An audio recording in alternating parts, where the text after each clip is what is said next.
أعزائي المشاهدين، النهارده معنا خبر عن اللاعب مروان صحراوي. مروان صحراوي ولد 9 يناير سنة 1996، وعمره 27 سنة، في مارسيليا، وطوله متر 86.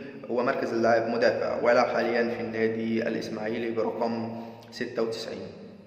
أيضا مسيرته الشبابية لعب في سنة 2013-2014 مع نادي الترجي الرياضي التونسي، وأيضا لعب مسيرته الاحترافية في 2014-2015 مع نادي الترجي التونسي الرياضي.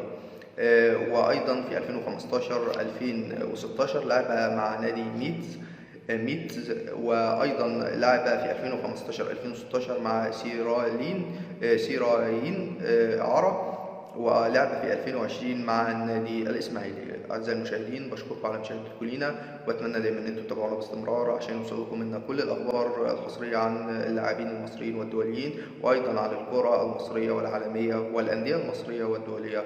شكرا لكم، والسلام عليكم ورحمة الله وبركاته.